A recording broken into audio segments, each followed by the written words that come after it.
လန်အစမှာတော့ဖက်ဒရယ် Viewer Hunter နေရာကိုပြသထားပါတယ်။အဲ့ဒီမှာ Michael နဲ့ Mrs. Norma တို့ကတောင်းပန်စကားဆိုနေကြပါတယ်။ဒါပေမဲ့ညွှန်ကြားရေးမှူး David ကသူတို့ကိုခေါ်လိုက်တာဟာတောင်းပန်ဖို့တသက်မဟုတ်ပဲ Mrs. Norma မြင်ခဲ့ရတဲ့အရာတွေကိုအခြေခံပြီးရှင်းပြခိုင်းဖို့ဖြစ်တယ်လို့ပြောလိုက်ပါတယ်။ Mrs. Norma ရဲ့အဆိုအရဂျင်းဟိုဟာဘရင်ခင်းတွေထဲမှာပါဝင်နေတာကြောင့် Michael တယောက်အံ့ဩသွားပါတယ်။ Mrs. Norma ကဂျင်းဟိုဟာ National Level Hunter တယောက်လောက်အားကောင်းတယ်လို့ပြောနေတာလားလို့မေးတဲ့အခါ Mrs. Norma ကရှင်းပြပါတယ်။နိုးထသူအဝိတ်ခံပြီးပဲအားလုံးဟာသူတို့ရဲ့စွမ်းအားတွေကိုတခြားကဘာအာသာဝေါ်လို့ခေါ်တဲ့နေရာကနေရရှိကြတာဖြစ်ပြီးအဲ့ဒီနေရာနဲ့ချိတ်ဆက်မှုကိုသူမှခံစားလို့ဒါမှမဟုတ်မြင်လို့ရပါတယ်။တခါတလေတခြားကဘာလာတဲ့စွမ်းအားတွေကအရန်ပြင်းထန်လို့နိုးထသူတွေဟာအလင်းတန်းကြီးတွေနဲ့ဖုံးလွှမ်းနေတယ်လို့ဖြစ်နေပြီးအဲ့ဒီလိုလူတွေကိုသူမကဘယင်းလို့ခေါ်ဆိုတာပါ။ဒါပေမဲ့ဂျင်းဟူရဲ့အခြေအနေမှာတော့သူမဘာချိတ်ဆက်မှုကိုမှမမြင်ရပါဘူး။သူမက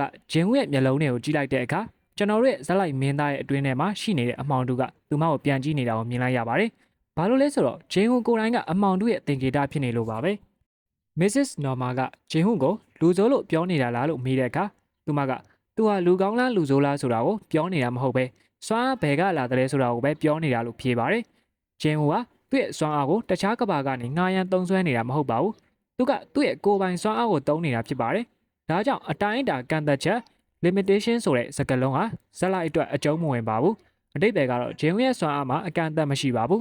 ။ဒီစကားကိုကြားတော့ Michael ကဒါဆိုဂျင်းဟူရဲ့စွမ်းအားကအကန့်အသတ်မရှိဘူးပေါ့လို့ဆိုပါတယ်။ David က Mrs. Norman ကိုကျေးဇူးတင်စကားပြောလိုက်ပြီး Michael ကညွှန်ကြားရေးမှူးဘယ်သွားမလို့လဲလို့မေးပါတယ်။ညွှန်ကြားရေးမှူးကမြေရောက် basement level 24ကိုအတူလိုက်ခဲ့ဖို့ပြောပါတယ်။ဘာလို့လဲဆိုတော့ Mrs. Norman ရဲ့စွမ်းအားနဲ့ဂျင်းဟူကိုဆွဲဆောင်မှုမဖြစ်နိုင်တခြားနည်းလမ်းကိုသုံးရမှာမို့ပါ။ကမ္ဘာပေါ်မှာပထမအဆုံးပေါ်လာတဲ့ Asran Gate ကိုမှတ်မိလားလို့ Michael ကိုမေးလိုက်တဲ့အခါ Michael ကဘယ်မေးပါမလဲ။အဲ့ဒီ Dungeon Break ကြောင့် American နောက်ပိုင်းတစ်ခုလုံးပျက်စီးခဲ့ရတာလေလို့ဖြေပါတယ်။အဲ့ဒီအချိန်တုန်းက American အဲ့ဒီပြဿနာကိုဖြေရှင်းနိုင်တဲ့မုတ်ဆိုးတွေကိုကြီးမားတဲ့ဆူလာဘတ်တွေပေးခဲ့ပါတယ်။အဲ့ဒီ Ray ကနေအသက်ရှင်ကျန်ရတဲ့မုတ်ဆိုး9ယောက်ဟာနိုင်ငံတကာနိုင်ငံနဲ့ညီမျှတဲ့အခွင့်အာဏာကိုရရှိခဲ့ကြပြီးဒါဟာအမျိုးသားအဆင့်မုတ်ဆိုး National Level Hunter ရဲ့အစပဲဖြစ်ပါတယ်။မသိနိုင်တဲ့မီးတောက်လို့လူသိများတဲ့ငကာခါမီဟာထိတ်တန်းမုတ်ဆိုးရာပေါင်းများစွာကိုတတ်ခဲ့တဲ့ Magic Bus ဖြစ်ပါတယ်။ဒါပေမဲ့ Michael ယုံမှလားမသိဘူး။အဲ့ဒီငကာကြီးတည်သွားတဲ့အခါလက်ဆောင်တစ်ခုချန်ထားခဲ့ပါတယ်။အဲ့ဒါကတော့ခါမီရဲ့ခန္ဓာကိုယ်ထဲကနေတွေ့ရှိခဲ့တဲ့ bonus stone ပါပဲ။ငကာတည်ပြီးရှင်းနေကြခဲ့ပေမဲ့အမျိုးသားအဆင့်မုတ်ဆိုးတွေထဲမှာ Magic Dice မုတ်ဆိုးမရှိသေးတာကြောင့်အဲ့ဒီကြောက်တုံးဟာသူ့ကိုပိုင်ဆိုင်ထိုက်သူကိုစောင့်နေတာပါ။ခါမီဟာသူတို့နိုင်ငံကိုနောက်တစ်ချိန်လက်ဆောင်ထပ်ပေးအောင်မှာဖြစ်ပါတယ်။အဲ့ဒီနောက်မှာတော့ငကားရိုးစုကြီးကိုပြသလိုက်ပါတယ်။နောက်ပိုင်းမှာတော့ဂျင်ဟူကသူ့ကိုယ်သူမှန်နေကြည့်နေပါတယ်။သူဟာအရက်ရှည်လာပြီးခန္ဓာကိုယ်တောက်တင်းလာပေမဲ့ပုံမှန်ကြည့်ုံနဲ့တော့တာမန်ယောက်ျားလေးတစ်ယောက်လိုပါပဲ။ဒါဟာသူ့ရဲ့ The Way to Recover နိုးထားလို့စိတ်ဆိုတဲ့ bus ကြောင့်ဒဏ်ရာတွေပျောက်ကင်းပြီးအသားရည်တွေပါကြည်လင်လာတာဖြစ်နိုင်ပါတယ်။ဂျင်ဟူကသူ့ညမကိုသူဘလောက်ချော်လဲတစ်ကနေ30ထိအဆင့်မေးပါတယ်။မေးတဲ့အခါညမဖြစ်သူဂျီနာကအကိုကဘလို့စိတ်နဲ့အဲ့ဒါကိုမေးရတာလေ။ကျမအမြင်မှာတော့အကိုကအင်ချင်မဲ့တစ်ယောက်နဲ့ပဲတူတယ်လို့ဖြေပါတယ်။ဂျင်ဟူကလည်းညမဖြစ်သူရဲ့ဒေတိုးဆန်တဲ့အမြင်အတွက်ကျေးဇူးတင်ကြောင်းပြောပြီးလမ်းလျှောက်ရင်တတိထားအောင်အကိုက Asran Hunter ရဲ့ခန္ဓာကိုယ်ရှိတာကိုမေ့နေတာလား။အကိုကိုလာကန်ရင်ညီချောက်ကြိုးသွားဦးမယ်လို့ပြောပါတယ်။ဂျီနာကသူမဟာကျောင်းမှာအတော်ဆုံးနေတဲ့ကတယောက်လို့ပြန်ပြောပြီးဂျင်ဟူကတော့ဆောင်းမွဲဖြေတာပဲတော်တာပါလို့ပြန်ဆပါတယ်။အဲ့ဒီနောက်ဂျင်ဟူကဂေးတစ်ခုထောင်ဖို့စဉ်းစားနေပါတယ်။ဒါဆိုရင်အခုကစပြီးသူ့ကို boss တထေးလို့ခေါ်ရတော့မှာပါ။နာမည်ကို solo player ဂေးလို့ပြီးရင်ဘယ်လိုနေမလဲလို့ဂျီနာကိုမေးတဲ့အခါညီမဖြစ်သူကအကိုနောက်နေရလားအကိုစွာအားကစစ်တက်ကြီးလိုပဲလေအတိတ်ပဲအရာဆိုရင်အကိုကတယောက်တည်းတိုက်တာမှမဟုတ်တာလို့ပြောပါတယ်။ဒါဆိုဘာနာမည်ပေးရမလဲလို့ပြန်မေးတဲ့အခါဂျီနာကအာဂျ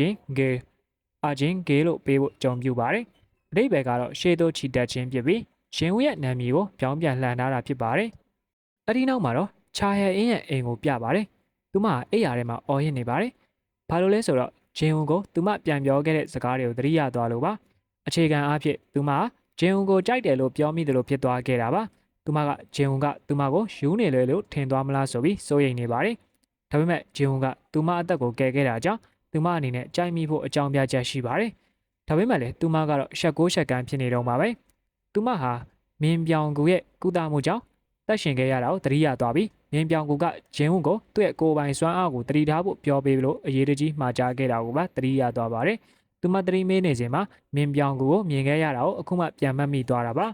ဆက်လက်ပြီး Nice Gay ရဲ့အခြေအနေကိုပြပါတယ်။သူတို့ကခွင့်ပြုချက်ပါမစ်ရဖို့ခက်ခဲနေပါတယ်။ဘာလို့လဲဆိုတော့ Hana Association ရဲ့အဆိုအရမနေ့ကပေါ်လာတဲ့ gay ရဲ့စွမ်းရည်ပမာဏကအများမြင့်နေလို့ပါပဲ။ဒါဟာ Asran လားလို့ဂျောင်ဆိုးကမေးတဲ့အခါတခြားတစ်ယောက်ကဒါစွမ်းရည်အမြင့်ဆုံးရှိတဲ့ Iran Gate ပါလို့ဖြေပါတယ်။ပရိမထားရင်အားလုံးသေကုန်နိုင်ပါတယ်။တကယ်လို့ Asran သာဆိုရင်သူတို့လက်လျှော့လိုက်မှာဖြစ်ပေမဲ့ဒါဟာ Iran ဖြစ်နေလို့သူတို့ကကိုရီးယားရဲ့ထိပ်တန်း gay ၅ခုတည်းကတစ်ခုဖြစ်နေတာကြောင့်ဒါကိုမရှင်းနိုင်ဘူးဆိုရင်အတင်းဖြစ်နေထွက်လာမှာကိုစိုးရိမ်နေပါတယ်။တခြားသူတွေကတော့ Iran ကနေ Iran ထိအတူတူပဲလို့ထင်နေကြပါတယ်။တကယ်လို့ဒီ gate ကိုတခြားသူကိုပေးလိုက်ရင်ဒုံဝေါ့ရဲ့ဖေး gate ကယူသွားပါလိမ့်မယ်။သူတို့မှာလူဝင်အားနဲ့စွမ်းဆောင်ရည်ရှိပေမဲ့ Asran Hana မရှိတာကအားနည်းချက်ဖြစ်နေပါတယ်။တခြား gay နဲ့ပူးပေါင်းဖို့စဉ်းစားကြပေမဲ့သူတို့မရှင်းနိုင်လို့အကူအညီတောင်းတယ်လို့အထင်ခံရမှာစိုးရိမ်နေကြပါတယ်။အဲ့ဒီအချိန်မှာ Hela ကဂျင်းဝစီကအကူအညီတောင်းရင်ကောလို့အကြံပေးပါတယ်။တခြား gay နဲ့ပူးပေါင်းရင်နာမည်ပြတ်နိုင်ပေမဲ့ဂျင်းဝနဲ့ပူးပေါင်းရင်တော့လူတို့ကအတိမတ်ပြုမှာဖြစ်တယ်လို့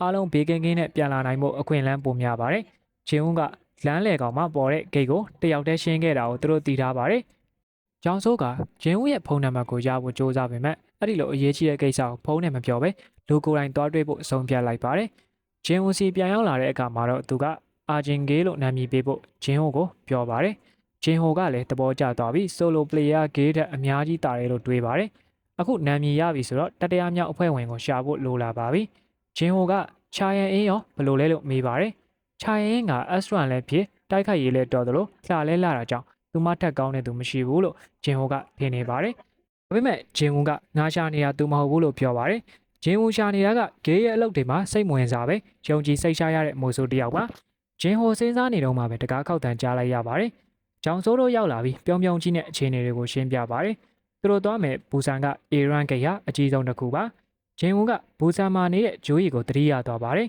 ။ကျောင်းစိုးက Association ကသူတို့ကိုခွင့်ပြုချက်မပေးတာအစရာမရှိလို့ဖြစ်တာကြောင့်တကယ်လို့ဂျင်းဟူသာပါဝင်ပေးမယ်ဆိုရင်ခွင့်ပြုချက်ရမှာဖြစ်တယ်လို့ဂျင်းဟူကိုလည်းထိုက်တန်တဲ့အကျိုးမြတ်ပေးမယ်လို့ကမ်းလှမ်းပါတယ်။ပုံမှန်ဆိုရင်အစရန်တယောက်ကို10ရာခိုင်နှုန်းပဲပေးမယ်မဲ့ဂျင်းဟူကိုတော့20ရာခိုင်နှုန်းပေးမယ်လို့ဆိုပါတယ်။ဒါပေမဲ့ဂျင်းဟူက90-50ခွဲဖို့ပြောပါတယ်။ဘာလို့လဲဆိုတော့သူ့ကိုတအိုးတယောက်အနေနဲ့မဟုတ်ပဲအာဂျင်ဂေးဆိုတဲ့ဂေးတစ်ခုအနေနဲ့သဘောထားဖို့ပြောပါတယ်။ကျောင်းစိုးက60-40ထမ်းညှိပေမဲ့ဂျင်းဟူကညှိနှိုင်းဖို့မဟုတ်ပဲတတ်မှတ်ချက်ကိုပြောတာပါ။နောက်ဆုံးမှာတော့ဂျင်းဟူကဒန်ဂျန်ဘော့စ်ကိုတယောက်တည်းတတ်မယ်ဆိုတဲ့အချက်နဲ့90-50တူလိုက်ကြပြီးမနက်ဖြန်မှာရေးစားဖို့ဆုံးဖြတ်လိုက်ပါတယ်။ဂျင်းဟူကိုပူဇန်ထိလိုက်ပို့ပေးရမလားလို့မေးပေမဲ့ဂျင်းဟူကညဘက်မှာလှုပ်ရှားရှိလို့နောက်မကျစေရဘူးလို့ကတိပေးပါတယ်။သူထွက်သွားတဲ့အခါတောင်ဆိုးတို့ကဂျင်းဟူရဲ့အရေးလှုပ်ရှားသွားတာကိုမြင်လိုက်ရပါတယ်။အဒီနောက်မှာတော့ဂျင်းဟူရဲ့အမေကဖုန်းဆက်လာပြီးသားဖြစ်သူရဲ့အတန်ကိုလွှမ်းလို့ညစာအတူတူစားဖို့ဖိတ်ပါတယ်။နောက်တနေ့တော့ပူဇန်မှာဂေကြီးပေါ်နေပြီး night gay ကမုတ်ဆိုးတွေစုဝေးနေကြပါတယ်။ကျောင်းစိုးကဂျင်းဟူကိုအတူခေါ်မလာခဲ့မိတာနောင်တရနေတော့မှာပဲ17နာရီမှာရေးစားဖို့9မိနစ်အလိုမှာဂျင်းဟူက share agent ကိုတုံးပြီးရောက်လာပါတယ်။သူကညီမဖြစ်သူဂျီနာအတွက်စိုးရိမ်နေပါတယ်။ဘာလို့လဲဆိုတော့ဒီနေ့ရာသီဥတုမကောင်းလို့ပါ။ဂျီနာရဲ့အကြောင်းမှာတော့ဆရာကခိုင်လို့ကျောင်းသား3ယောက်ပလတ်စတစ်သွားယူကြပါတယ်။ဖုန်နေထူနေတာကိုပြတောက်ပြောနေတော့အခန်းထဲမှာဂိတ်တစ်ခုတွေ့သွားပါတယ်။ကျောင်းသားတစ်ယောက်ကဒီဂိတ်ကဘေးကင်းပါတယ်။မုတ်ဆိုးတွေပဲဝင်လို့ရတာပါ။ပွင့်ဖို့လဲတစ်ပတ်လောက်လိုသေးရဲ့လို့ပြောတော့မှာပဲ။အခန်းထဲမှာဆမ်မစတာဘသူမှမရှိခဲ့တာကိုသတိရသွားပါတယ်။အဲ့ဒီအချိန်မှာပဲဂိတ်ကနေအကြောင်းတွေပေါ်လာပြီးလက်ကြီးတစ်ဖက်ကကျောင်းသားတစ်ယောက်ရဲ့ခေါင်းကိုဖမ်းညှစ်လိုက်ပါတယ်။ကျောင်းသားကအကူအညီတောင်းပေမဲ့လည်းတေဆုံးသွားခဲ့ပါတယ်။ဒါဂျီနာတို့ကျောင်းမှာဒန်ဂျန်ဘရိတ်ဖြစ်တော့မယ်အစားပဲဖြစ်ပါတယ်။ဂျီနာတစ်ယောက်ဘာဆက်ဖြစ်မလဲဆိုတာကတော့ chapter 130ခွန်မှာဆက်လက်စောင့်ကြည့်သွားရမှာဖြစ်ပါတယ်။